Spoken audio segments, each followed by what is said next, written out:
Здравствуйте, друзья! С вами Лида, и сегодня я познакомлю вас с Железным человеком Республики Коми. Для начала я прочитаю вам книгу «Картайка», а потом вам предстоит ответить на несколько вопросов.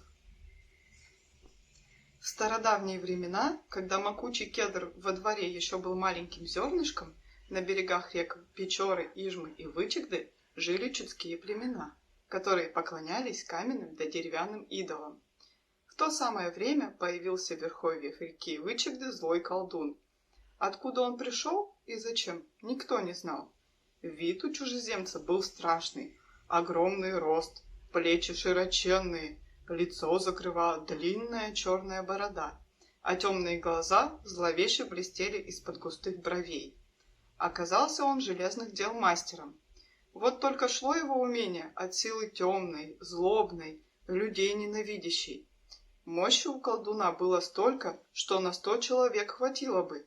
Одной рукой он вырывал дерево с корнями, и ел за 10. Мог в один присест целиком проглотить тушу лося. Стали звать его люди Картайкой, что переводится как «железный богатырь». Поселился пришлый человек на высоком холме, возле речки. Самое красивое, говорят, да светлое место выбрал. День и ночь Картайка что-то рыл, доставал из земли, потом жег на огне и бил огромными молотами, да так, что искры летели во все стороны. Со временем выросла на холме железная изба, больше похожая на зловещую крепость. Картайка сковал себе железные доспехи, а возле речки привязал железную лодку. Металл так легко его слушался, что стали поговаривать, что, мол, и сам он был из него. Жить бы дожить железный дел мастеру тихо-мирно на пригорке возле речки, но злая сила не давала ему покоя. Колдовство Картайки было таким же страшным, как и он сам. По его слову, мелкие солнце и луна, день превращался в ночь. Велел Вычегде по-другому течь, и всю землю засуха иссушила. А то шептал что-то и лил такой дождь, что наводнением избы сносило в реку. И болезнь на скот напускал, и воду в колодцах портил, и неурожай насылал. Не сразу люди поняли, чьими стараниями на них беды посыпались. Мастеров уважать привыкли, но когда прознали про недобрую силу Картайки, решили мужики прогнать его с берегов Вычегды. Да вот только ничего у них не вышло.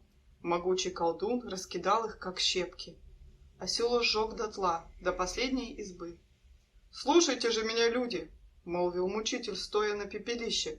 «Теперь я хозяин всего живого и неживого в этих краях. Не только вы, но и всяк проходящий, проезжающий мимо должен будет мне дань отдавать. Ни зверю, ни птице, ни человеку не будет жилья тут или пути без моего на то согласия». И стал Картайка вдобавок к прочим злодействам грабить суда купцов заезжих, да и простых рыбаков часто без улова оставлял. Сковал он огромную тяжелую цепь и перекинул ее через реку Вычегду. Все, кто хотел проплыть мимо, бились об нее и останавливались, как перед непреодолимой стеной, и не было путникам хода дальше, пока не отдавали они колдуну дары. Кто пушниной, то есть ценными мехами, откупался, а кто золотом да серебром. Место для своих темных дел Картайка выбрал не случайно. Именно в этих краях проходил речной путь, по которому вологодские купцы везли на судах разные товары. Из Устюга по Вычегде, потом по Печоре добирались они до Уральских гор, где торговали с сибирскими народами. Много бед терпел народ от разбойника, и не было на него никакой управы. Те немногие смельчаки, что вправду пытались искать, говорят, навсегда сгинули. А что с ними сделал Картайка, никто не знает. В то время, как Картайка разбойничал на Вычегде, в наши земли пришел Стефан Пермский. Он крестил коми людей в православную веру и учил их грамоте. Молва о его добром сердце и чудесах разнеслась по всему краю. И решили селяне искать у него спасения от Картайки.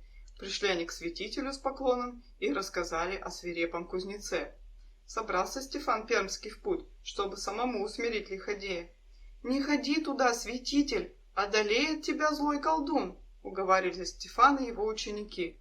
Но тот стоял на своем решении твердо и так отвечал: Не боюсь я Картайки, не страшно его чародейство для того, кто в православной вере крещен и благими помыслами чист. С трепетом и страхом последовали за Стефаном Пермским его ученики. На лодках они направились вверх по Вычегде. День они плыли и ночь. И вот показалась впереди железная цепь толщиной в целое бревно, перекинутая с берега на берег. На крутом обрыве над рекой Стефан и его ученики увидели настоящее железное городище. Окружено оно было железными кольями, вбитыми в землю. На них висели шкуры и головы животных. Из решетчатых окон жилища лился зловещий свет, а изнутри доносился такой страшный гул от ударов кузнечного молота, что содрогалась вся земля. Вдруг небо над путниками почернело, а на реке поднялись невиданные волны. Казалось, что ветер вот-вот перевернет лодку. Взял тогда Стефан Пермский православный крест в руки, поднял его над головой, и вмиг все вокруг стихло. Перед цепью снова остановилась лодка. Не пускает их дальше.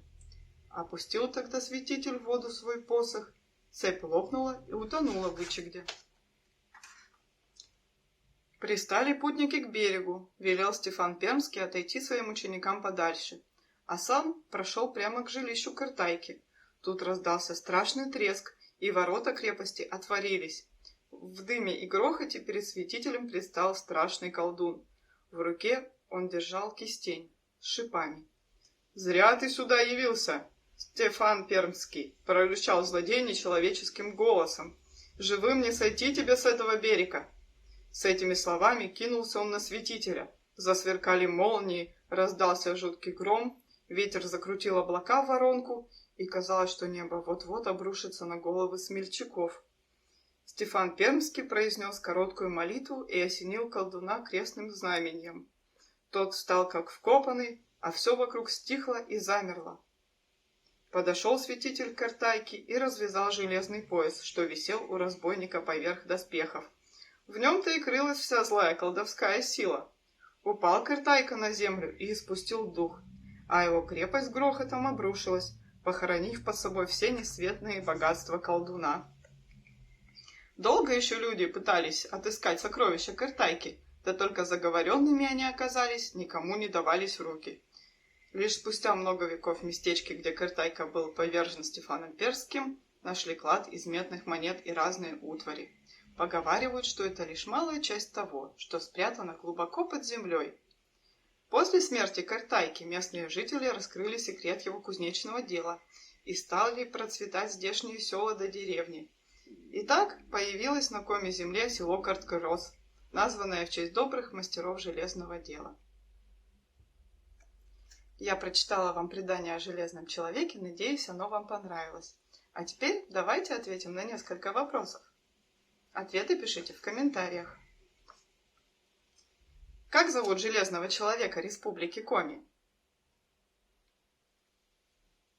Про какое село идет речь в предании? В чем заключалась сила Картайки? И кто одолел Железного человека?